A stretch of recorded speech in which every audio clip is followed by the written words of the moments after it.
రాజశేఖర రెడ్డికి నేను ఒక విజ్ఞప్తి చేస్తా ఉన్నాను.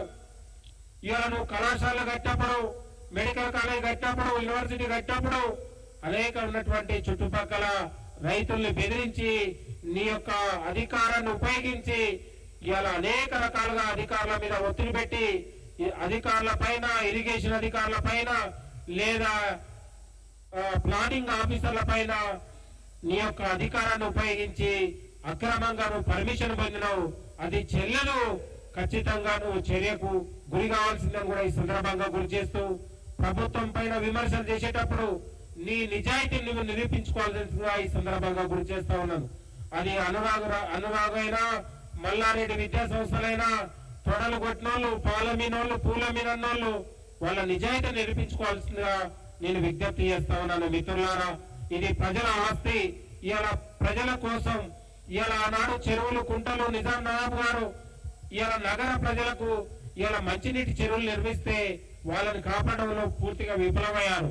కాబట్టి ఈ ప్రభుత్వం, ముఖ్యమంత్రి గారు ఒక నల్లమల్ల నుంచి వచ్చినటువంటి ఒక రైతు బిడ్డగా, ఒక ప్రకృతి నుంచి వచ్చినటువంటి ఒక ప్రకృతి బిడ్డగా కష్టాల నుంచి, పోరాటాల నుంచి వచ్చింది కాబట్టి, ఇవాళ అక్రమార్కుల మీద పోరాటం చేసింది కాబట్టి దగ్గర నుండి చూసి మనం ఫస్ట్ ప్రకృతిని కాపాడాలి, ఈ ప్రజల అవసరాలు తీర్చాలని ఒక సుదీర్ఘంగా ఆలోచన చేసి ఈ నిర్ణయం తీసుకోవడంతో తెలంగాణ సమాజం అంతా కూడా స్వాగతిస్తా ఉంది.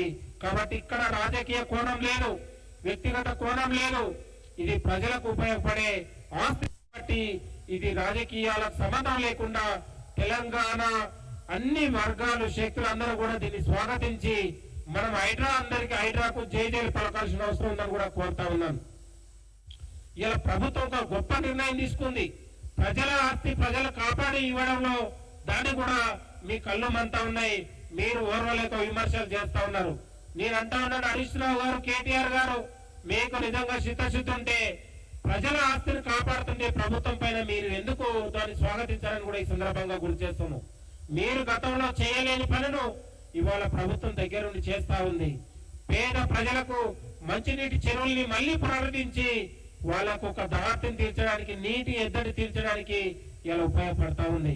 మీ అందరికీ తెలుసు, గ్రామాల్లో ఒకనాడు ఊరికి ఒక చెరువు అందం, ఇలా నగరానికి ఒక లేకులు అందం.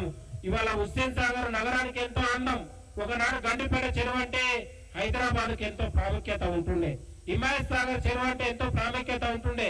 ఆ ఆనవాళ్ళు, ఆనందాలు, ఇలా సాంప్రదాయాలు, ఆ ప్రకృతి మొత్తం కూడా 10 ఏళ్ల బీఆర్ఎస్ కాలంలో మొత్తం కూడా విధ్వంసం కాపాడాయి. చెరువులు, కుంటలు, వనరులు మొత్తం కూడా విధ్వంసమై మొత్తం కూడా బీఆర్ఎస్ నాయకుల నిర్వాహకంతోనే తెలంగాణ వల్లకాడైపోయింది.